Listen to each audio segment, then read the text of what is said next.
أعوذ بالله من الشيطان الرجيم بسم الله الرحمن الرحيم الحمد لله الصلاة والسلام على رسول الله ربنا زدنا علما رب اشرح لي صدري ويسر لي أمري واحلل عقدة من لساني يفقهوا قولي يا فتاح الحمد لله. அல்லாஹுடைய மாபெரும் கருணை அவனுடைய கிருபையை கொண்டு தொடர்ந்து நம்ம சூரா மரியமை பார்த்து வரோம். وَاذْكُرُوا فِي الْكِتَابِ إِدْرِيسَ إِنَّهُ كَانَ صِدِّيقًا نَبِيًّا وَرَفَعْنَاهُ مَكَانًا عَلِيًّا. அல்லாஹ் சுப்ஹானஹு வ தஆலா சூரா மரியம் 56வது வசனத்துல சொல்லி காட்டுறான், நபியே இந்த வேதத்துல இத்ரீஸ் அலைஹிஸ்ஸலாம் அவங்களை பற்றி அல்லாஹ் தஆலா சொல்றான், அதை நீங்க இந்த மக்களுக்கு எடுத்துரைப்பீராக.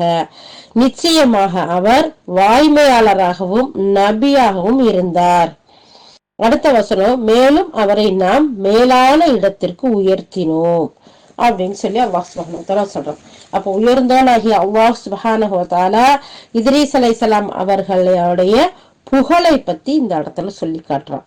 இந்த 56வது வசனத்துல இத்ரீஸ் அலைஹிஸ்ஸலாம் அவங்க வாய்மையாளராகவும் நபியாகவும் விளங்கினாங்க அப்படின்னு சொல்லி அல்லாஹ் தஆலா சொல்றான். அந்த 56வதுல 57ல அவரை நம்ம மேலான இடத்துக்கு உயர்த்தணும் அப்படின்னு அல்லாஹ் தஆலா பாராட்டி சொல்லக்கூடிய விஷயத்தையும் நம்ம பார்க்கிறோம்.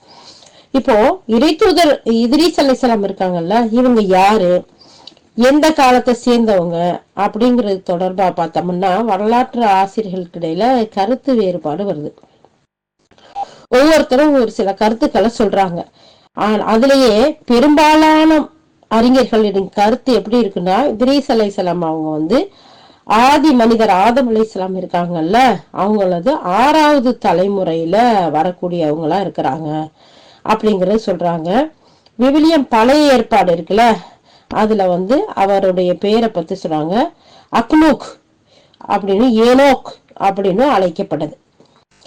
சுப்ஹானல்லாஹ். இந்த படி பார்த்தா அவர்களுடைய பரம்பரை இந்த மாதிரி அமையும் அப்படின்ட்டு கீழே ஒரு குறிப்பு ஒண்ணு கொடுத்திருக்காங்க. ஆதம் அலைஹிஸ்ஸலாம் அவங்களுடைய மகன் ஷீத் இருக்கிறார்ல, அத சேத்துன்னு சொல்லுவாங்க. ரெண்டு மாதிரியா கொடுத்திருக்காங்க. ஷீதுங்கிறது நம்ம குர்ஆன்ல படிச்சுட்டு வரோம். இந்த பழைய ஏற்பாடுகள்ல பதியப்பட்டிருக்கு பாத்தீங்களா, அந்த இதுலயும் எப்படி கொடுக்குறாங்கிறதையும் சேர்த்து கொடுக்குறாங்க.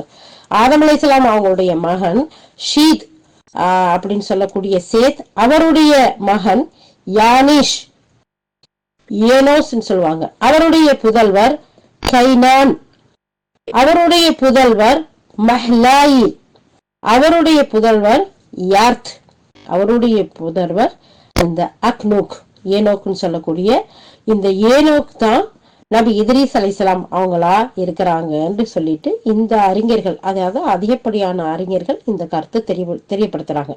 நான் ஒண்ணு மட்டும் சொல்லி காட்டுறேன். ஆதம் அலைஹிஸ்ஸலாம் அவங்கள்ட்ட 6வது பரம்பரையில இத்ரீஸ் அலைஹிஸ்ஸலாம் வர்றாங்க. ஆதம் அலைஹிஸ்ஸலாம் அதாவது வரலாற்று ஆசிரியர்களுக்கு இடையில சில கருத்து வேறுபாடுகள் இருக்கு. இத்ரீஸ் அலைஹிஸ்ஸலாம் எந்த காலத்தை சேர்ந்தவங்கன்னு அதுல கருத்து வேறுபாடு இருந்தாலும் அதிகப்படியான அறிஞர்கள் என்ன சொல்றாங்க, இத்ரீஸ் அலைஹிஸ்ஸலாம் ஆதம் அலைஹிஸ்ஸலாத்துல இருந்து 6வது பரம்பரையில வர்றாங்க. இந்த அடிப்படையில பார்த்தோம் அப்படின்னு சொன்னா ஆதம் அலைஹிஸ்ஸலாமுடைய மகன் முதல்ல ஷீத், அவருடைய மகன் யானிஷ், அவருடைய மகன் கைனான், அவருடைய மகன் மஹ்லாயிஸ், அவருடைய மகன் யார்த், அவருடைய மகன் அக்னூக் அப்படின்னு சொல்லக்கூடிய இத்ரீஸ் அலைஹிஸ்ஸலாம் அவங்களான்னு சொல்றாங்க. இன்னும் சிலர் சொல்றாங்க இத்ரீஸ் அலைஹிஸ்ஸலாம் அவங்க கிமு கிறிஸ்துவுக்கு முன்னாடி 3017 அவங்க பிறந்து 3382 மரணம் அடைந்தாங்க. இதன் அடிப்படையில பார்த்தா அவங்களுடைய வயசு 365 வயசா இருந்துச்சு. நபி இத்ரீஸ் அலைஹிஸ்ஸலாம் அவர்கள் தான் முதல்ல எழுதுகோல்ல எழுதினவங்களா இருக்கிறாங்க. துணியை தச்சு உடுத்தின அணிந்தவர்களா இருக்கிறாங்க. நட்சத்திர கலையும் கணிதத்தையும் கண்டறிந்தவர் நபி இத்ரீஸ் அலைஹிஸ்ஸலாம் அவங்கதான். அவங்களுக்கு அல்லாஹ் 30 ஆகமங்களை, இந்த சுஹுஃபுகள் வேதங்கள் இப்படி நம்ம பாக்குறோம் இல்லையா, இதுல 30 ஆகமங்களை அந்த சுஹுஃபுகளை அல்லாஹ் சுப்ஹானஹு வ தஆலா அவங்களுக்கு கொடுத்தான் அப்படின்னு சொல்றாங்க. சுப்ஹானல்லாஹ், அல்லாஹு அக்பர். 365 வயசாம். இவன் நூஹ் அலைஹிஸ்ஸலாத்துக்கு பின்னாடி இவங்கதான் அதிகப்படியான வயசு பாக்குறோம் இல்லையா. சுப்ஹானல்லாஹ். அப்போ 60-70 இங்க எவ்வளவு பெரிய விஷயமா இருக்கு. 365 ஆண்டுகள் அவங்க வளர்ந்துருக்காங்கன்னா பாருங்க. அது மட்டும் இல்லாம முதல்ல பேனால எழுதினவங்க அவங்களா இருக்கிறாங்க. அது மட்டும் இல்லாம அப்ப அதுக்கு முன்னாடி எல்லாம் நினைச்சு பார்த்தா சும்மா துணியை கட்டிக்குவாங்க போல தெரியுது. இவங்கதான் தச்சு உடுத்தக்கூடியவங்களா அணியக்கூடியவர்களா இருந்திருக்கிறாங்க. அது மட்டும் இல்லாம நட்சத்திர கலைகள், கணிதம் நம்ம படிக்கிறோம் இன்னைக்கு கணக்கு, மேக்ஸ், அதெல்லாம் கண்டுபிடிச்சவங்க, கண்டறிந்தவர்கள் இவங்க தான் அப்படிங்கிறதும் அறிஞர்களோட கருத்தா இருக்கு. ஆனா இத்ரீஸ் அலைஹிஸ்ஸலாம் அவங்க வந்து ஒரு நபியா இருந்தாங்க. அல்லாஹ்வால் தேர்ந்தெடுக்கப்பட்ட தூதரா இருக்கிறாங்க இல்லையா. அதே நேரத்துல வாய்மையாளரா சித்தியக்கின் அப்படிங்கிற அந்த லிஸ்ட்லயும் அவங்க இருக்கிறாங்க. அது மட்டும் இல்லாம அவங்க உயர் பதவி பெற்றவர்களா இருக்கிறாங்க.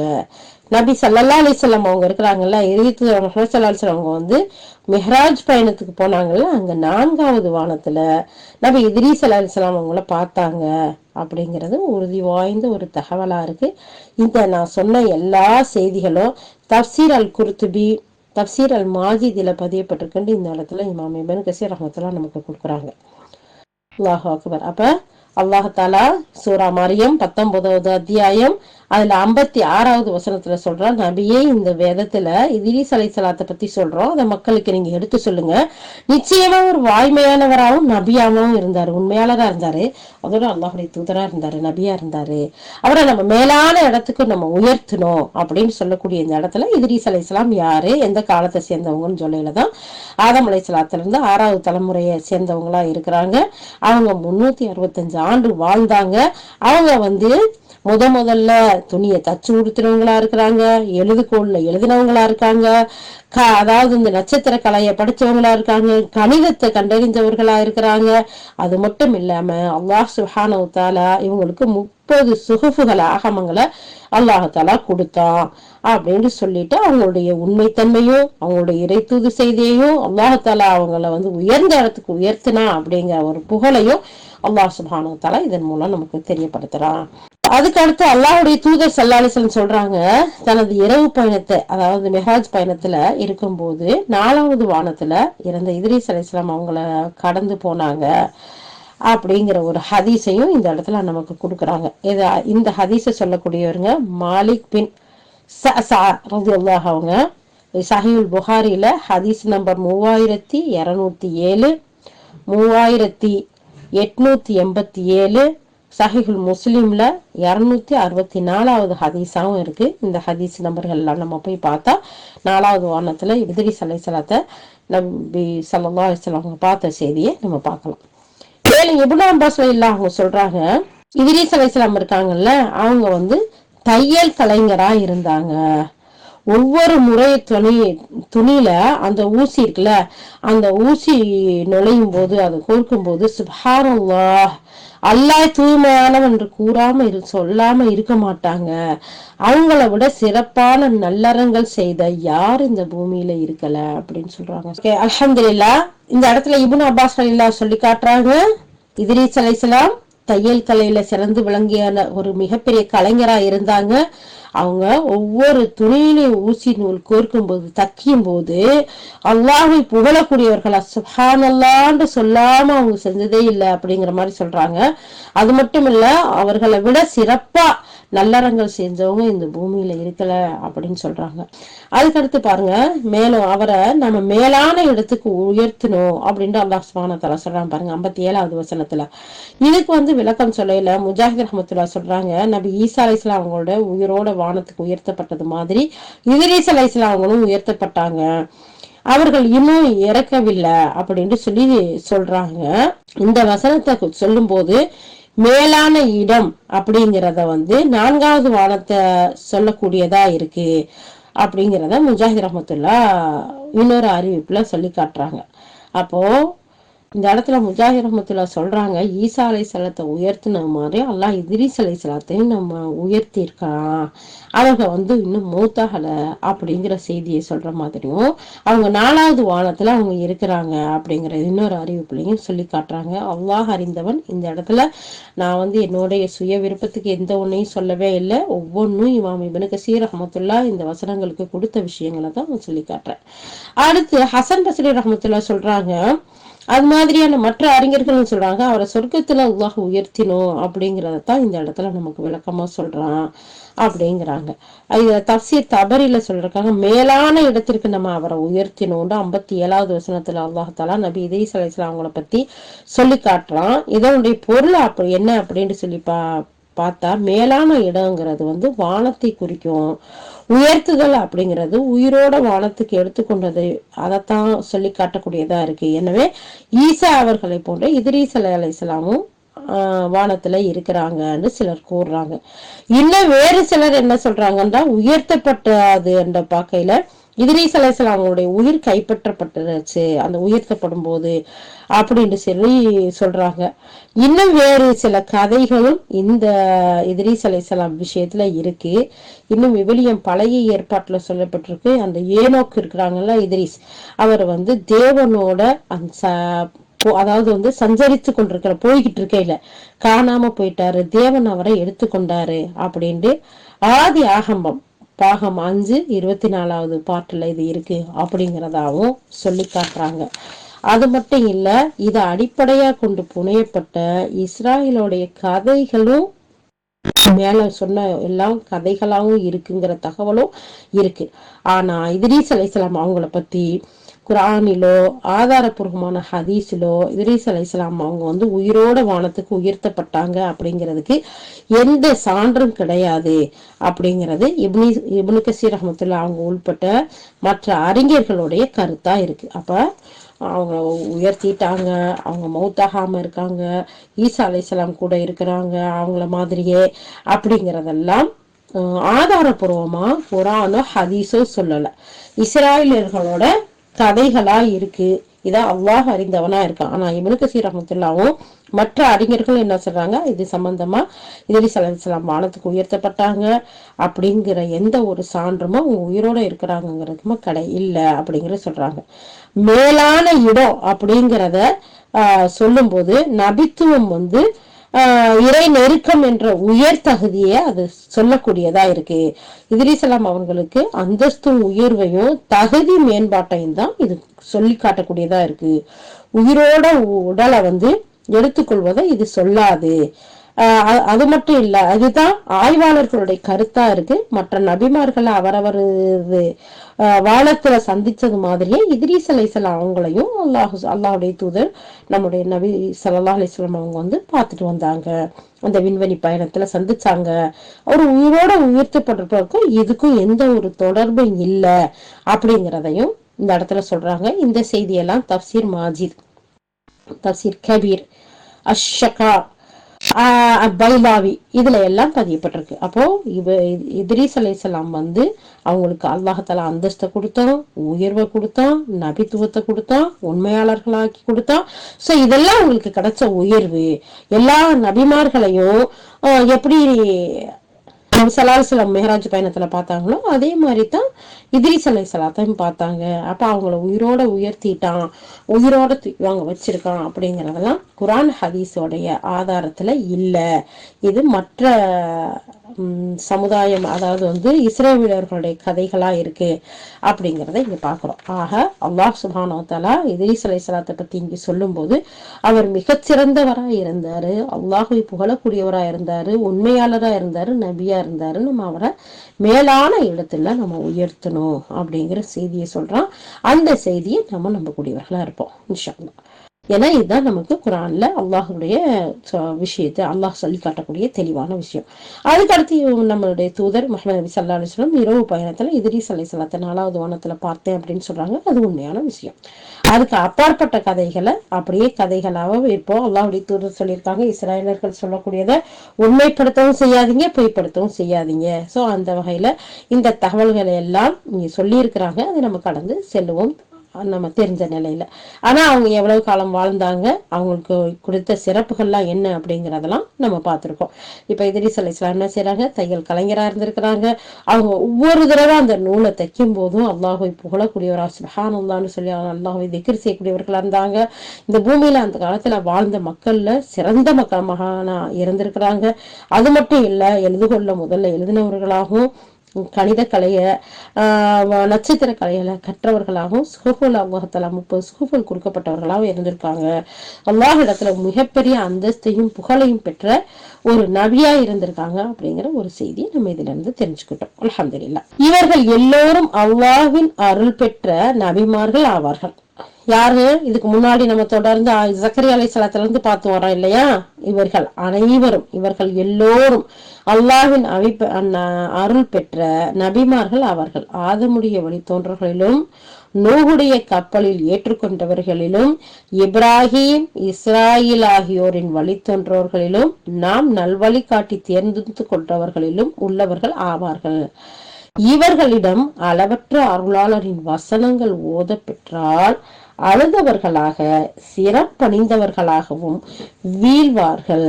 அல்லாஹ் சுப்ஹானஹு வ தஆலா இந்த இடத்துல சொல்றான். அப்போ முன்னாடி இருக்க வசனங்கள்ல அல்லாஹாலா நம்ம சூரா மாதிரி ஆரம்பிச்சதுல இருந்து பார்த்து வரோம் இல்லையா? ஜக்கரியா அலைஹிஸ்ஸலாம், ஈசா அலைஹிஸ்ஸலாம், இப்ராஹிம் அலைஹிஸ்ஸலாம், இஸ்ஹாக் அலைஹிஸ்ஸலாம், யாக்கூப் அலைஹிஸ்ஸலாம், மூசா அலைஹிஸ்ஸலாம், ஹாரா அலைஹிஸ்ஸலாம், இஸ்மாயில் அலைஹிஸ்ஸலாம், இப்போ இத்ரீஸ் அலைஹிஸ்ஸலாம். இப்ப இவங்களை பத்தின குறிப்புகளை எல்லாம் மாண்புகளையும் உயர்ந்தோனாகிய அல்லாஹ் சுப்ஹானஹு வ தஆலா இந்த சூறாவின் மூலம் நமக்கு எடுத்து சொல்லி காட்டுறான். இதுல 9 பேர் மட்டுமின்றி எல்லா நபிமார்களும் இறைவனுடைய அருளுக்கு இலக்கானவர்கள் அப்படிங்கிறதையும், இறைவனால் தேர்ந்தெடுக்கப்பட்ட நல்ல வழிப்படுத்தப்பட்டவங்க அப்படிங்கிறதையும் அல்லாஹ் இங்க சிலாகித்து சொல்லக்கூடியவர்களா இருக்கான். இந்த இடத்துல 9 பேரை சொல்றாங்க. நம்பர் 1 ஜக்கரியா அலைஹிஸ்ஸலாம், 2 ஈசா அலைஹிஸ்ஸலாம், 3 இப்ராஹிம் அலைஹிஸ்ஸலாம், 4 இஸ்ஹாக் அலைஹிஸ்ஸலாம், 5 யாக்கூப் அலைஹிஸ்ஸலாம், 6 மூசா அலைஹிஸ்ஸலாம், 7 ஹாரூன் அலைஹிஸ்ஸலாம், 8 இஸ்மாயில் அலைஹிஸ்ஸலாம், 9வது இத்ரீஸ் அலைஹிஸ்ஸலாம். அப்ப இவங்க 9 பேர் மட்டும் இல்லாம மற்ற நபிமார்களும் மற்ற இறை தூதர்களும் அல்லாஹ்வால் அருளப்பட்ட அழகான இந்த மார்க்கத்தால எனக்கு தேர்ந்தெடுக்கப்பட்ட நல்வழிப்படுத்தப்பட்டவர்களா இருக்கிறாங்கிற ஒரு விஷயத்தையும் அல்லாஹ் சொல்றான். அதை தொடர்ந்து இவங்க எல்லாரும் அப்படிங்கிறதுக்கு சொல்றாங்க. இந்த நபிமார்கள் எல்லாருமே அல்லாஹ்வால் தேர்ந்தெடுக்கப்பட்டவர்களா இருக்கிறாங்க, இந்த மார்க்கத்துக்காக உழைத்தவர்களா இருக்காங்க. இந்த நபிமார்கள் எல்லாரும்ங்கிறது இவங்க 9 பேர் மட்டும் இல்லாம மத்த எல்லாரையும் எடுத்துக்கக்கூடியதா இருக்கு. ஆனால் இந்த அத்தியாயத்துல குறிப்பிடப்பட்ட நபிமார்களை மட்டுமின்றி நபிமார்கள் வரிசையில வந்த எல்லாரையும் இது குறிக்கக்கூடியதா இருக்கு. சிலரை மட்டும் அல்லாஹ்தாலா பிரிச்சு சொல்லி காட்டுறது இந்த இடத்துல எதுக்குன்னு சொல்றாங்க. இவர்கள் எல்லோருமே அல்லாஹ்வின் அருள் பெற்ற நபிமார்கள் ஆவார்கள், ஆதமுடைய வழித்தோன்றர்கள் உள்ளவர்கள் ஆவார்கள் என இந்த வசனம் தெரிவிக்கிறது. இதுக்கு சுத்தி ரஹ்மத்துல்லா விரிவுரையாளர் இப்னு ஜரீர் ரஹ்மத்துல்லா அவங்களும் இது எதை சொல்றாங்க, இங்க ஆதம் அலைஹிஸ்ஸலாம் அவர்களுடைய வழித்தோன்றர்கள் அப்படிங்கிறது இத்ரீஸ் அலைஹிஸ்ஸலாம் அவங்கள குறிக்கக்கூடியதா இருக்கு. இவங்க நூஹ் அலைஹிஸ்ஸலாம் அவங்களுடைய கப்பல்ல ஏற்றிக்கொண்டவர்கள் அப்படிங்கிறது இப்ராஹிம் அலைஹிஸ்ஸலாம் அவர்களையும் இப்ராஹிம் அலைஹிஸ்ஸலாமுடைய வழித்தோன்றர்கள் என்பதையும் இஸ்ஹாக் அலைஹிஸ்ஸலாம், யாக்கூப் அலைஹிஸ்ஸலாம், இஸ்மாயில் அலைஹிஸ்ஸலாம் ஆகியோரையும் சொல்லி காட்டக்கூடியதா இருக்கு. இதே மாதிரியே இஸ்ராயலுடைய வழித்தோன்றல், அதாவது இஸ்ராயலுடைய யாக்கூபுடைய வழித்தோன்றல்கள் அப்படிங்கிறது மூசா அலைஹிஸ்ஸலாம், ஹாரூன் அலைஹிஸ்ஸலாம், ஜக்கரியா அலைஹிஸ்ஸலாம், யஹ்யா அலைஹிஸ்ஸலாம், மரியமுடைய மகன் ஈசா அலைஹிஸ்ஸலாம் அவங்களையும் குறிச்சு காட்டக்கூடியதா இருக்கு. 2 டைப்பா சொல்லி காட்டுறாங்க. ஆதம் அலைஹிஸ்ஸலாத்துல இருந்து யாக்கூப் அலைஹிஸ்ஸலாம் வரைக்கும் உள்ள ஒரு இதையும், இஸ்ராயலுடைய வழித்தோன்றல்கள் அப்படின்ட்டு 2வதா பிரிக்கிறது மூசா அலைஹிஸ்ஸலாத்துல இருந்து ஈசா அலைஹிஸ்ஸலாம் வர வரைக்கும் உள்ளதையும் 2 டைப்பா சொல்லி காட்டுறாங்க அறிஞர்கள் கருத்துல. அதே மாதிரி ஜரீர் ரஹ்மத்துல்லா அவங்களும் இதையத்தான் சொல்றாங்க. அதாவது ஆதம் அலைஹிஸ்ஸலாம் அவங்களுடைய சந்ததியில நபிமார்கள் அனைவருமே அடங்குவாங்க அப்படின்ட்டு இருந்தாலும் இங்க விவரித்து சொல்லக்கூடியதோட நோக்கம் அல்லாஹ் எதுக்காக அப்படின்னு பிரித்து சொல்றான்னா, நூஹ் அலைஹிஸ்ஸலாம் அவங்களுடைய கப்பல்ல இருந்தவங்கல இத்ரீஸ் அலைஹிஸ்ஸலாம் இருக்க மாட்டாங்க இல்லையா? அவங்க நூஹ் அலைஹிஸ்ஸலாம் அவங்களுடைய முப்பாட்டனா அவங்களா இருக்கிறாங்க. அதற்காகத்தான் அல்லாஹ் தஆலா இப்படி 2ஆ பிரிச்சு சொல்றான். இத்ரீஸ் அலைஹிஸ்ஸலாம் அவங்கதான் நூஹ் அலைஹிஸ்ஸலாம் அவங்களுடைய வம்ச வழியோட முதுகெலும்பா விளங்குறாங்க அப்படின்றாங்க. என்ன அப்படின்னு சொன்னா, நூஹ் அலைஹிஸ்ஸலாம் அவங்களுக்கு முப்பாட்டனரா இருக்கிறாங்க. யாரு? இத்ரீஸ் அலைஹிஸ்ஸலாம் அவங்களுக்கு அவங்களுடைய தந்தையோடைய தந்தையா இருக்கிறாங்க. அப்போ இத்ரீஸ் அலைஹிஸ்ஸலாம் நேரடியா நூஹ் அலைஹிஸ்ஸலாம் வரைக்கும் போய் சேரக்கூடியவர்களா அவங்களுடைய வழித்தோன்றல் வந்தவங்களா இருக்கிறாங்க. சிலர் இத்ரீஸ் அலைஹிஸ்ஸலாம் அவங்கள இஸ்ரவேலர்களின் நபிமார்கள் ஒருவர் அப்படின்னு சொல்லுவாங்க. இறுதி தூதர் முகமது ஸல்லல்லாஹு அலைஹி வஸல்லம் மேற்கொண்ட இரவு பயணம் அவர்கள் அதுக்கு ஆதாரமா இருக்கு அப்படிங்கிறதையும் நமக்கு இந்த இடத்துல சொல்லி காட்டுறாங்க. நபி ஸல்லல்லாஹு அலைஹி வஸல்லம் அவங்க வரவேற்பளித்ததுல இத்ரீஸ் அலைஹிஸ்ஸலாம் அவங்க மிஹ்ராஜ் பயணத்துக்கு நபி ஸல்லல்லாஹு அலைஹி வஸல்லம் போறாங்க பாத்தீங்களா, அப்போ ஒவ்வொரு வானத்தையும் கடந்து போகல ஒவ்வொருத்தரும் வரவேற்கிறாங்க. அப்படி வரவேற்பு கொடுத்ததுல இந்த 4வது வானத்துல இத்ரீஸ் அலைஹிஸ்ஸலாம் அவங்க சந்திக்கிறாங்க பாத்தீங்களா, அவங்க நல்ல இறை தூதரே வருக, நல்ல சகோதரரே வருக அப்படின்னு சொல்லி கூப்பிட்டாங்க. ஆனா ஆதம் அலைஹிஸ்ஸலாம் இப்ராஹிம் அலைஹிஸ்ஸலாம் அவங்க எப்படி கூப்பிட்டாங்க நபி ஸல்லல்லாஹு அலைஹி வஸல்லத்தை, அப்படி அவங்கள வரவேற்றாங்க அப்படின்னு சொன்னா நல்ல மகனே வருக அப்படின்னு சொல்லி சொன்னாங்க. அப்ப அந்த நல்ல மகனேன்னு சொல்லிட்டு இத்ரீஸ் அலைஹிஸ்ஸலாம் வெல்கம் பண்ணல இது நபி ஸல்லல்லாஹு அலைஹி வஸல்லத்தை. முஜாஹிர் ரஹ்மத்துல்லாஹி இந்த இடத்துல சொல்றாங்க, நான் சாது அப்படிங்கிற 38வது அத்தியாயத்துல 24வது வசனத்தை ஓதுனா சஜிதா செய்வீர்களான்னு இப்னு அப்பாஸ் ரலியல்லாஹு அவங்கள்ட்ட நான் கேட்டேன். அப்ப ஆமா நான் சஜிதா செய்வேன், அதாவது 38வது அத்தியாயத்துல 24வது வசனத்துல சஜிதா உண்டு அப்படின்னு சொல்றாங்க. இப்ராஹிமுடைய வழித்தோன்றர்கள் தாவூத் அலைஹிஸ்ஸலாம், சுலைமான் அலைஹிஸ்ஸலாம், அய்யூப், யூசுப், ஹாரூன், மூசா ஆகிய நல்ல வழிகாட்டினோம் அப்படின்னு அல்லாஹாலா தொடங்கி நபியே அவர்களைத்தான் அல்லாஹ் நல்வழியில் செலுத்தினான், அவர்களின் வழித்தோன்றர்களையே நீங்கள் பின்பற்றுவீராக அப்படின்னு 6வது அத்தியாயத்துல 84 to 90 வசனங்கள் அல்லாஹ் சொல்றான். உங்கள நபி ஸல்லல்லாஹு அலைஹி வஸல்லம் அவர் கூட முந்தைய நபிமார்களை பின்பற்றும்படியே நம்ம கட்டளையிடப்பட்டிருக்கிறோம் அப்படின்னு சொன்னாங்க.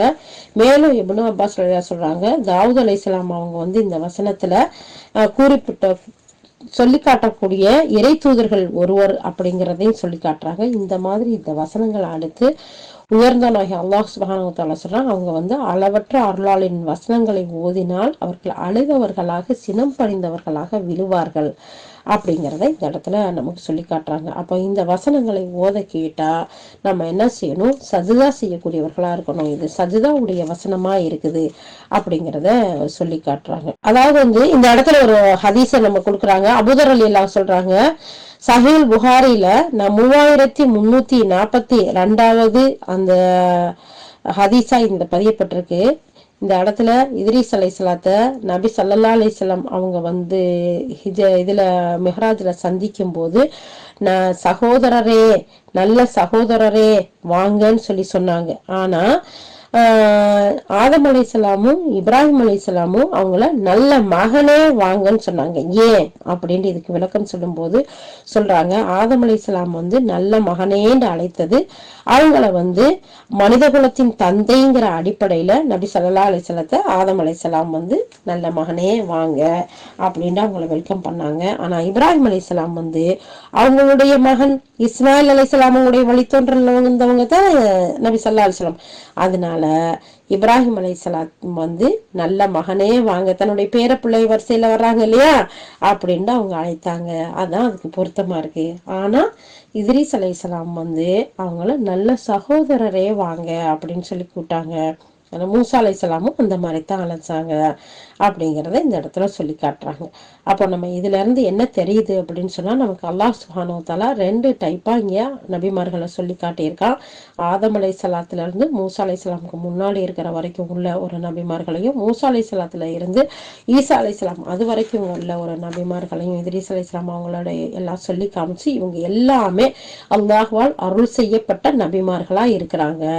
இவங்க எல்லாமே ஆதமுடைய வழித்தோன்றல்கள்ல உள்ளவர்களா இருக்கிறாங்க. நூஹ் அலைஹிஸ்ஸலாம் அவங்களுடைய கப்பல்ல ஏறிக்கொண்டவர்கள்ல உள்ளவர்களும் இருக்கிறாங்க, அதுக்கு பின்னாடி வந்தவர்களும் இருக்கிறாங்க அப்படின்னு சொல்லிட்டு அல்லாஹ் தஆலா சொல்றான், இவங்க எல்லாம் அல்லாஹ்வால் தேர்ந்தெடுக்கப்பட்ட நபிமார்கள்.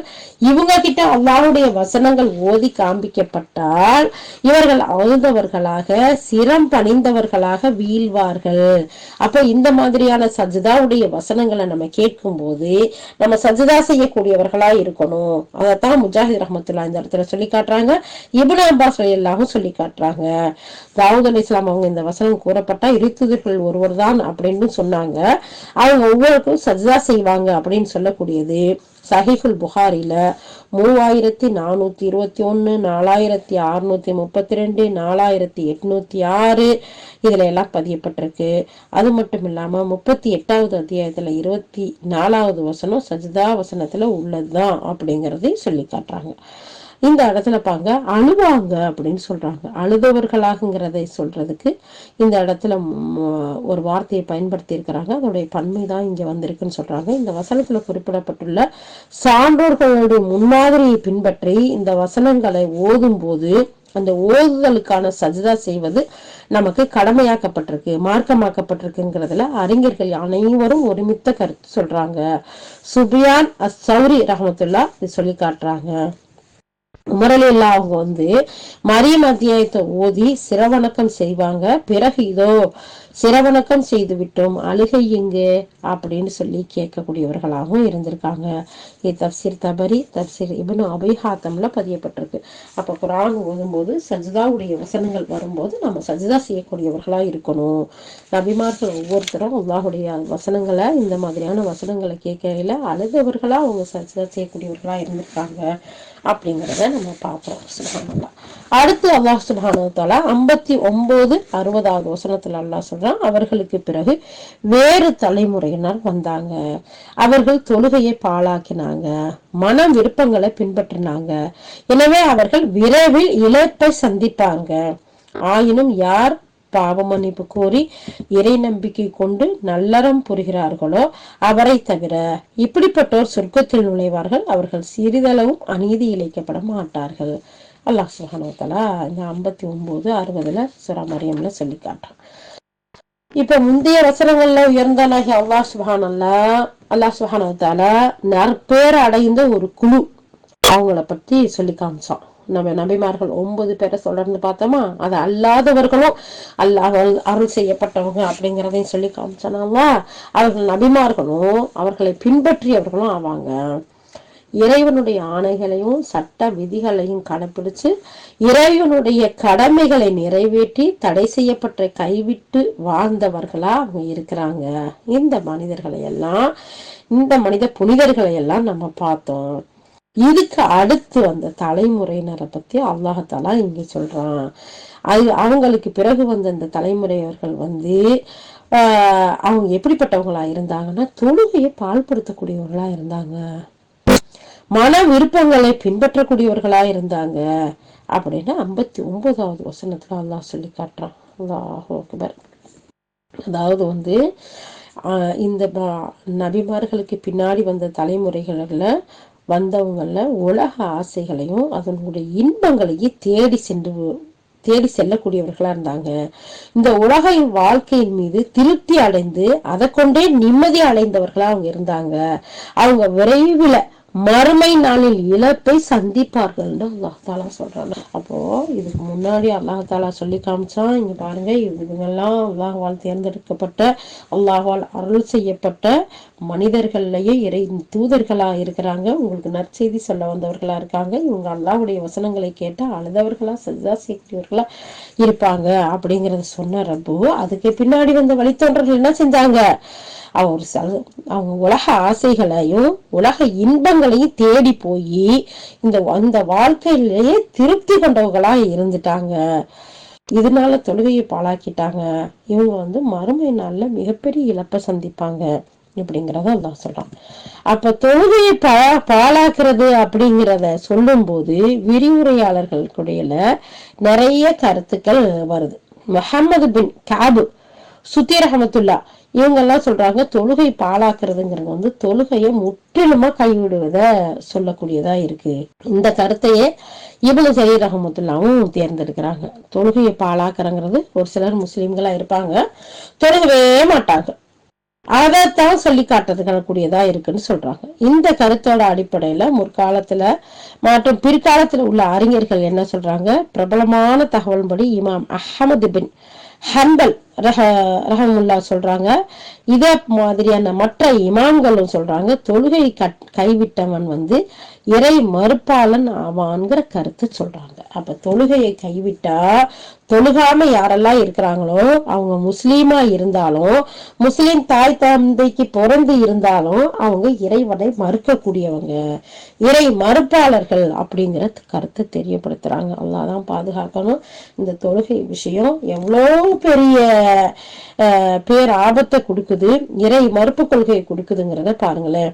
இதுக்கு பின்னாடி வரக்கூடிய நபிமொழிகள் சான்றா இருக்குன்னு சில நபிமொழிகளை இந்த இடத்துல கொடுக்குறாங்க. அல்லாஹ்வுடைய தூதர் ஸல்லல்லாஹு அலைஹி வஸல்லம் சொன்னாங்க, அடியானுக்கும் இணை கற்பித்தலுக்கும் இடையே பாலமாக இருக்கிறது தொழுகையை கைவிடுறதுதான். இந்த செய்தி அறிவிக்கக்கூடியவர் ஜாபிர் ரலியல்லாஹு அறிவிக்கிறாங்க. சஹீஹுல் முஸ்லிம் ஷரீஃப்ல 134வது ஹதீஸா பதியப்பட்டிருக்கு. திருமிதி, அபூதாவூத், முஸ்னத் அஹ்மத், இப்னு மாஜா இதுல எல்லாம் பதியப்பட்டிருக்கு. என்னன்னா மனிதனுக்கும் இறைவனுக்கும் உள்ள அந்த இடத்துல இணைப்பு கற்பிக்க கூடியது அல்ல, மனிதனுக்கும் இறைவனுக்கும் உடைய பாலமா இருக்கிறது தொழுகை தான். அந்த தொழுகையை முற்றிலுமா கைவிடுறது இறை மறுப்புல தான் கொண்டு போய் சேர்க்கும் அப்படிங்கிறத, மனிதனுக்கு இறை மறுப்புக்கும் இடையே திரை அகன்றது அப்படிங்கிற சொல்றாங்க. துஹ்பத்துல் அஹ்வதியிலையும் இது பதியப்பட்டிருக்கு. சுப்ஹானல்லாஹ். அப்போ அல்லாஹ்வுக்கும் நமக்கும் இடையில பாலமா இருக்கிறது, நம்மளை இணைக்கக்கூடியது என்னவா இருக்கு? தொழுகையா இருக்கு. அந்த தொழுகையை யாரு கைவிடுறாங்களோ அது குஃபுர்ல கொண்டு போய் சேர்க்கக்கூடியதா இருக்குது. இணை கற்பித்தலுக்கும் இணை அல்லாஹ்வை நம்பி வாழ்றதுக்கு எனக்கு இடையில உள்ள வித்தியாசம் என்ன? தொழுகைதான். இன்னொரு ஹதீஸ்ல அல்லாஹ்வுடைய தூதர் ஸல்லல்லாஹு அலைஹி வஸல்லம் சொல்றாங்க, நமக்கும் நயவஞ்சகர்கள் இடையிலான ஒரு பாதுகாப்பு ஒப்பந்தம் தொழுகையே ஆகும்.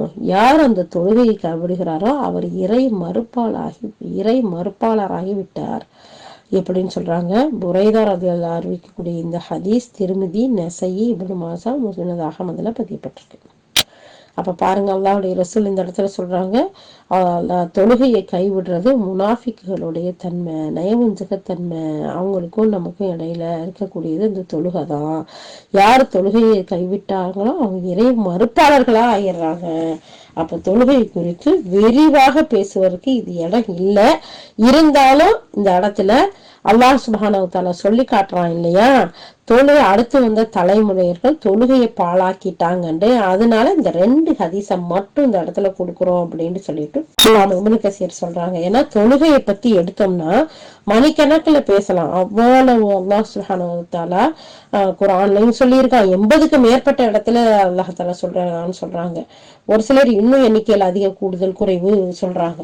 அது மட்டும் இல்லாம அல்லாஹ்வுடைய தூதருடைய ஹதீஸ் ஏராளமா இருக்கு. ஏன்னா யாரும் ஒரு வீட்டுல குழந்தைகளும் பெண்களும் இல்லாட்டி எந்த வீட்டுல எல்லாம் தொழுகாத ஆண்கள் இருக்காங்களோ அந்த வீட்டை அப்படியே அவங்களோட வச்சு நெருப்பு வச்சு கொளுத்தி விட சொல்லிடுவேன். இப்படியெல்லாம் ஒரு சட்டங்களே இல்ல. தொழுகைக்கு மட்டும் அல்லாஹ்வுடைய தூதர் ஸல்லல்லாஹு அலைஹி வஸல்லம் இந்த அளவுக்கு சொல்லியிருக்காங்க. அப்ப தொழுகாத ஆண்கள் வாழக்கூடிய இடத்துகள்ல பெண்களும் பிள்ளைகளும்னாலதான் அவங்க பாதுகாக்கப்பட்டு இருக்கிறாங்க அப்படிங்கிற செய்தி இருக்கு பாத்தீங்களா. அப்ப நம்ம அந்த அளவுக்கு முக்கியத்துவம் வாய்ந்தது இந்த தொழுகை. இப்ப அல்லாஹ் சுப்ஹானஹு வ தஆலா இந்த தொழுகை பாழாக்குறது இருக்குல்ல, குஃபுருக்கு கொண்டு போய் விட்டுரும். தொழுகாம இருக்கிறது இறை நிராகரிப்பு கொண்டு போய் விடும் அப்படிங்கிற ஒரு செய்தியும் பார்க்கிறோம். அவுசாயி ரஹ்மத்துல்லாஹ் சொல்றாங்க, தொழுகையை பாழாக்கினார் அப்படின்னு சொன்னா அதனுடைய நேரத்தை பாழாக்கினாரு அப்படிங்கிற ஒரு அர்த்தம் இருக்குது. உரிய நேரத்துல தொழுகைகளை நிறைவேற்றாம தாமதப்படுத்துறது, தொழுகை முற்றாக கைவிடப்பட்டால் அது குஃபராகிவிடும். இப்போ தொழுகையாளிகள் இருக்கிறாங்க, அந்த தொழுகையை பால்படுத்துறதுங்கிறது அந்த நேரம் தாமதிச்சு கடைசி நேரத்துல தொழுகிறது, அடிச்சு விழுந்து தொழுகிறது, ஏதோ தொழுதோண்டு தொழுகிறது, இல்ல ஒரு தொழுகை இன்னொரு தொழுகையோட சேர்த்து வச்சு தொழுகிறது. இது சஃபர்ல பிரயாணத்துல தொழுகிறது சொல்ல வரல. வீட்லயே வேலையை பார்த்துக்கிட்டு இந்தா தொழுவோம் இப்ப போவோம் அப்ப போவோன்ற நேரம் முடிஞ்சு, இல்ல யாராச்சும் வந்தா பேசிக்கிட்டு, இல்ல எங்கேயாச்சும் போனா சரி பரவாயில்ல அடுத்த நேரத்துல தொழுவோம், இப்படி எல்லாம் இருக்கிறாங்கல்ல. இப்படி அலட்சியப்படுத்துறது, நேரத்தை வீணாக்குறது இதுல இந்த லிஸ்ட்ல வரும். ஆனா தொழுவாமே இருக்கிறது இருக்குதுல்ல சுத்தமா, அது காஃபிராய் குஃபர்ல கொண்டு போய் விட்டுரும் அப்படிங்கிறத அவுசாயி ரஹ்மத்துல்லாஹ் சொல்றாங்க.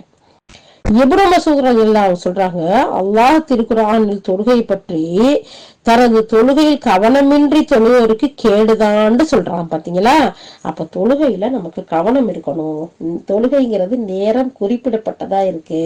அப்ப அந்தந்த நேரத்தை அறிஞ்சு அந்தந்த நேரத்துல கவனத்தோட ஒரு மனசோட நம்ம ஒருமைப்படுத்தின நிலையில தொழுகணும். அந்த தொழுகை தான் அல்லாஹ்வால் கபூல் செய்யப்படும், ஏற்றுக்கொள்ளப்படும். அப்படி இல்லாத அலட்சியமா கவனமில்லாத தொழக்கூடிய தொழுகையாளிகளுக்கெல்லாம் கேடுதாண்டா அல்லாஹ் சபிச்சிருக்கிறான். 107வது அத்தியாயத்துல 4வது வசனம். இது அன்றாட நம்ம இந்த சூறாக்களை நம்ம தொழுகையில ஓதி வரக்கூடியது. அப்ப நம்மளே நமக்கு எதிரான சாபத்தை செய்யக்கூடிய விஷயங்களையும் ஆழ்ந்து சிந்திச்சா பார்க்கலாம். கவனம் இல்லாம தொழுதா அல்லாஹ் பாதுகாக்கணும். அதுக்கடுத்து அவர்கள் தனது தொழுகையில் நிலைத்திருப்பார்கள். அல்லாஹாலா 70வது அத்தியாயத்துல 23வது வசனத்துல சொல்லி காட்டுறான்.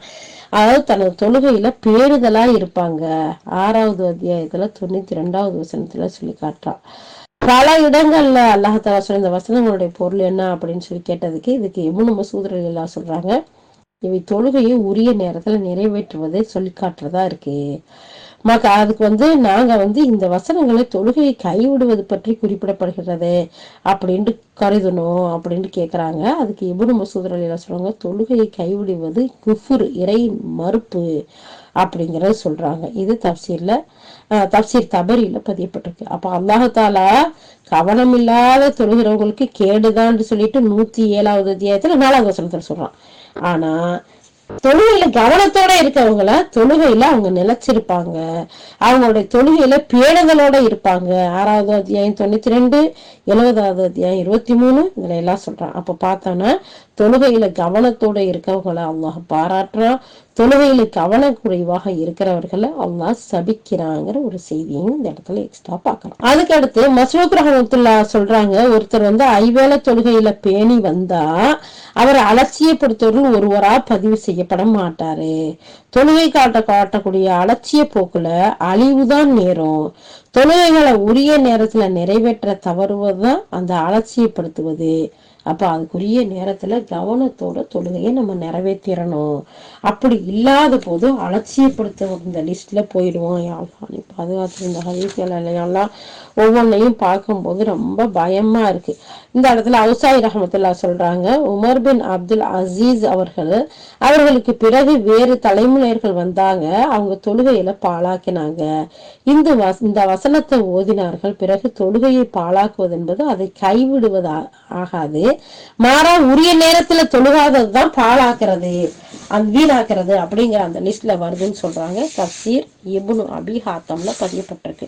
அப்ப தொழுகைய விட்டுறது குஃப்ருக்கே போயிடும், நிராகரிப்புக்கே போயிடும். ஆனா தொழுகையை பாழாக்குறதுங்கிறது நேரத்தை தவறி தொழுகிறது. உண்மையிலேயே பெண்கள் ஆகிய நாம இந்த வேலையை இப்ப முடிச்சுட்டு போய் தொழுகிறலாம், இதை மட்டும் கிளீன் பண்ணிடலாம், பிள்ளைக்கு சாப்பாடு ஊட்டிடலாம், இதை கொடுத்துடலாம், இப்படி போகக்கூடிய நிறைய பேருக்கு இந்த அனுபவங்கள் இருக்கும். அப்ப இதெல்லாம் தொழுகையை பாழாக்குற லிஸ்ட்ல வந்துடும். எது எப்படி கடந்தாலும் சரி, எனக்கு ஆரோக்கியத்தை கொடுத்த, என்னை படைச்சு இந்த துனியாவை கொண்டு வந்து எனக்கு அழகான முறையில மூச்சு போய் வருது எல்லா ஞானத்துக்களையும் கொடுத்த அந்த ரப்ப முதல்ல அவனுடைய அழைப்பு வந்துருச்சு, அந்த அழைப்புக்கு பதில் சொல்லிட்டு கிளீனிங்கா, சாப்பாடா, மேக்கப்பா, வெளியா எல்லாத்தையும் அடுத்து நான் பாக்குறேன் அப்படின்ட்டு பார்க்கக்கூடியவர்களா இன்ஷா அல்லாஹ் இனிமேல் நம்ம இருக்கணும்னு இன்னைக்கு ஒரு நியத்து வைப்போமா. அதே மாதிரி முஜாஹித் ரஹ்மத்துல்லாஹ் சொல்றாங்க, தொழுகைகளை பாழாக்குவது யுக முடிவு நாளின் நெருக்கத்தில், அதாவது மறுமை நாளுடைய நெருக்கத்தில் முஹம்மது நபி ஸல்லல்லாஹு அலைஹி வஸல்லம் அவர்களுடைய சமுதாயத்தில் உள்ள நல்லவர்கள் மறைந்த பிறகு நடக்கும். இது அப்போ மக்கள் குறுகிய சாலைகள்ல விலங்குகளை போல ஒருவர் புணர்ந்து கொண்டிருப்பார்கள். அல்லாஹ் நீ காப்பாத்தியா அல்லாஹ். இத சுப்ஹான் அல்லாஹ் எத்தனையோ இடத்துல மேலை நாடுன்னு சொல்லக்கூடிய வளர்ந்த நாடு, நாகரிகத்தின் உச்சத்துல இருக்கிற நாடுன்னு சொல்லக்கூடிய யூரோப் கண்ட்ரிகள்ல எல்லாம் பாத்துக்கிட்டு இருந்தோம். இப்ப நம்ம நாடுகள்லயே இது சாதாரணமா வந்துருச்சு. அந்த காலத்துல எல்லாம் பாருங்களேன், நம்ம தாத்தா பாட்டி, நம்ம அம்மா அவங்க எல்லாம் இருக்கிற காலத்துல பக்கத்துல கூட உட்கார மாட்டாங்க, வெக்கப்படுவாங்க, சங்கடப்படுவாங்க, பிள்ளைங்க எல்லாம் இருக்கு அப்படின்னு சொல்லிட்டு இவங்க இந்த சைடு உட்கார்ந்தா அவங்க அந்த சைடு ஒரு பஞ்சு போட்டிருந்தோம்னா இந்த ஓரத்துல நம்ம தாத்தாவும் அந்த ஓரத்துல பாட்டி உட்காந்துருப்பாங்க. ஆனா போங்கம்மா பக்கத்துல உட்காருங்க பாட்டி, ஒரு போட்டோ எடுக்கலாமா? அப்பெல்லாம் போட்டோ கூட கிடையாது, அப்பெல்லாம் கேமரா மட்டும்தான், அதுவும் ரொம்ப நாளைக்கு முன்னாடி, அதுக்கு முன்னாடி அதுவும் இல்லை. அப்படி ஒரு வெக்கப்படுவாங்க. ஆனா இன்னைக்கு பாருங்க, ஹக் பண்றது, கிஸ் பண்றது, இன்னும் சில விஷயங்கள்லாம் நடக்கிறது சாதாரணமா. டைனிங் ஹாலா இருந்தாலும் சரி, அது பெட்ரூம்ல நடக்கக்கூடிய விஷயங்கள் ஒவ்வொன்றும் பொதுமக்களுக்கு மத்தியில, அட நீ ஏன் போறீங்க, ட்ரில்லுக்கு போய் நிக்கையில, தெருவுல போகையில, பஸ் ஸ்டாண்டுகள்ல இப்படி சாதாரணமா இருக்கிறதுகளை பாக்குறோம். அல்லாஹ் தான் பாதுகாக்கணும். சில இடங்கள்ல சொல்லவே முடியல. அப்படிப்பட்ட ஒரு கண்காட்சியில எல்லாம் அல்லா நீ இதுல இருந்தெல்லாம் பாதுகாத்தரலையா, எங்கள் கண்களை பாதுகாத்தரலையா அல்லா, எங்கள் கல்புகளை பாதுகாத்தரலையா அல்லா. அப்ப முஜாஹிர் ரஹ்மத்துல்லாஹ் சொல்றாங்க, தொழுகையை பாழாக்குறதுங்கிறது இந்த மறுமை நாளுக்கு நெருக்கத்துல நடக்கும். அது எந்த அளவுக்கு நடக்கும்டா, தொழுகையும் பாழாக்குவாங்க, மௌத்தான நல்ல மனிதர்கள்லாம் மௌத்தாயிருவாங்க, மிச்சியா இருக்க மக்கள்லாம் இந்த விலங்குகள் மாதிரி, அனிமல்ஸ் மாதிரி தெருவுகள்ல எல்லாம் கண்ட மாதிரி நடந்துக்கிருவாங்க. இப்படி ஒரு சூழ்நிலை இருக்கும் அப்படின்னு சொல்றாங்க. இவங்க மன விருப்பங்களை பின்பற்றி நடக்கக்கூடியவர்களா இருப்பாங்க. அந்த மன விருப்பங்களை பின்பற்றுறதுன்னா என்ன அப்படின்னு சொல்லல, அதுக்கு விளக்கம் சொல்லல. இந்த சமுதாயத்தை பொறுத்தவரை அவங்க சாலைகள்ல கால்நடைகளும் கழுதைகளும் ஒன்றன் மீது ஒன்று அப்படி உடல் உறவு கொள்ளுது பார்த்தீங்களா, அந்த மாதிரி வாகனத்துல இருக்கும்போது இப்படி ஒவ்வொரு இடத்துலயும் இவங்க இருப்பாங்க. அல்லாவுக்கு அஞ்ச மாட்டாங்க, பூமியில உள்ள மனிதர்களை கண்டு வெக்கப்படவும் மாட்டாங்க. உண்மையிலேயே இது நிதர்சனமான உண்மையா இருக்குது. போய் மேடைகள்ல பாருங்களேன், யாருன்னே தெரியாதவங்க எல்லாம் ஹக் பண்றாங்க, கிஸ் பண்றாங்க. அல்லா நீ பாதுகாத்தரலையா அல்லா. அப்போ இந்த விஷயங்களை எல்லாம் நம்ம பார்க்கும்போது அல்லாஹ் பாதுகாக்கணும். மன விருப்பங்களை பின்பற்றி இப்படி போறது இவ்வளவு பெரிய கேவலமான செயல்களுக்கு கொண்டு போய் சேர்க்குது அப்படிங்கறத பார்க்கிறோம். காபுல் அஹ்பார் ரஹமுல்லா சொல்லி காட்டுறாங்க, அல்லாஹ்வின் மீது ஆணையாக வல்லமையும் மாண்புமிக்க அல்லாஹ்வின் மறையில் நயவஞ்சகர்களின் தன்மையை நம்ம பார்க்கிறோம். அவங்க போதைப் பொருட்களை உட்கொள்வார்கள், தொழுகையில் முற்றுமா கைவிடுவார்கள், இசா தொழுகையை நிறைவேற்றாமல் உறங்கி விடுவார்கள், கால்நடைகளின் முட்டி எலும்புகளை கொண்டு அதுகளால் விளையாடுவார்கள், உணவு உட்கொள்வதில் வரம்பு மீறி நடந்து கொள்வார்கள், ஜும்மாக்களை கூட விட்டு விடுவார்கள். ஜும்மா தொழுகை கூட விட்டுருவாங்க. அந்த பாருங்களேன், 2 பெண்ணாளைக்கு மட்டும் தொழுக வரக்கூடிய மக்களே இருக்கிறாங்க. அல்லா பாதுகாக்க. இதை தொடர்ந்து காபுல் அஹ்பார் ரஹ்மத்துல்லாஹ் சொல்றாங்க, அவர்களுக்கு பிறகு வேறு தலைமுறைகள் வந்தார்கள், அவர்கள் தொழுகையை பாழாக்குனாங்க, மன விருப்பங்களை பின்பற்றினாங்க அப்படிங்கிற இந்த அத்தியாயத்தை ஓதி காட்டுறாங்க. அவங்க சொல்றாங்க, காபுல் அஹ்பார் ரஹ்மத்துல்லாஹ், அல்லாஹ்மே சத்தியமா நான் சொல்றேன், அல்லாஹால இந்த வசனத்துல சொல்றான்ல, அவங்களுடைய தன்மைகளை எல்லாம் யார்கிட்ட பாக்குறேன், நயவஞ்சகர்களுடைய தன்மையா நான் பாக்குறேன். அவங்க போதைப் பொருட்களை சாப்பிடுவாங்க, தொழுகைகளை முறுப்பாங்க, தொழுகைகளை கைவிடுவாங்க, ஈசா தொழுக மாட்டாங்க, அதை தொழுகாம தூங்கிடுவாங்க, கால்நடைகளோட இந்த எலும்புகளை வச்சுக்கிட்டு விளையாடுவாங்க, சாப்பிடுறது இல்ல வரம்பு மீறி நடந்துக்கிடுவாங்க, சும்மா கூட தொழுக மாட்டாங்க. இப்படிங்கிற விஷயத்தெல்லாம் சொல்லிட்டு இந்த வசனத்தை ஓதி காட்டுறாங்க. தொழுகைகளை பாழாக்குவாங்க, மன விருப்பங்களை பின்பற்றி நடக்கக்கூடியவர்களா அவங்க இருப்பாங்க அப்படிங்கறத சொல்லி காட்டுறாங்க. இந்த செய்தியெல்லாம் தப்சீர் இப்னு அபீ ஹாத்தம்ல பதியப்பட்டிருக்கு. அதுக்கு அடுத்து அல்லாஹ் தஆலா சொல்றான், திருந்தியவர்களுக்கு மேலான சொர்க்கம் இருக்குன்னு சொல்றான். யாரு திருந்துவாங்க, எப்படி திருந்துவாங்க, எந்த திருந்தல அல்லாஹ் ஏற்றுக்கொள்றான் அப்படிங்கிற செய்திகளை இன்ஷா அல்லாஹ் நம்ம அடுத்த மீட்டிங்ல சந்திப்போம், பார்ப்போம். அதை பத்தி நம்ம பேசுவோம் இன்ஷா அல்லாஹ். அப்போ யா அல்லாஹ், நாங்கள் கேட்டது அமல் செய்யக்கூடியவர்களாக எங்களை ஆக்கிவை யா அல்லாஹ். யா அல்லாஹ், எப்படி நீ உன்னுடைய இறை தூதர்களை, உன்னால் அருள் செய்யப்பட்டவர்கள், உயர்ந்தவர்கள், சித்தீகீன்கள், உண்மையாளர்கள் நீ வர்ணித்தாயோ யா அல்லாஹ், அவர்கள் ஒவ்வொருவரையும் நாங்கள் ரோல் மாடலாக எடுத்து நாங்கள் எங்கள் வாழக்கூடியவர்களாக ஆக்கிவை யா அல்லாஹ்.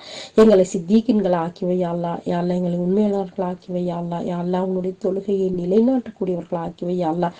நீ கூறினாயே யா அல்லாஹ், அழகான முறையில் அவர்கள் தொழுகையில் நிலைத்திருப்பார்கள், தொழுகையில் பேணுதலாக இருப்பார்கள் என்று அப்படிப்பட்ட பேணுதல் உள்ளவர்களாக எங்களையும் எங்கள் சந்ததிகளையும் ஆக்கி வைத்து யா அல்லாஹ், அழகிய முறையில் நாங்கள் உன்னுடைய ஒவ்வொரு சொல்லையும் செயலையும் பேணி பின்பற்றி நடக்கக்கூடிய மக்களாக எங்களையும் எங்களுடைய வாரிசுகளையும் எங்கள் உறவினர்களையும் எங்கள் நண்பர்களையும் யா அல்லாஹ், உலகத்தில் உண்டான முஃமினான முஸ்லிமான அனைத்து ஆண் பெண்களையும் நீ ஆக்கி அருள் புரிவாயாக. வாஹிரு தஅவானா அல்ஹம்துலில்லாஹி ரப்பில் ஆலமீன். سبحان الله وبحمده سبحانك اللهم وبحمدك نشهد أن لا إله إلا أنت نستغفرك ونتوب إليك. سبحان ربك رب العزة عما يصفون والسلام على المرسلين والحمد لله رب العالمين.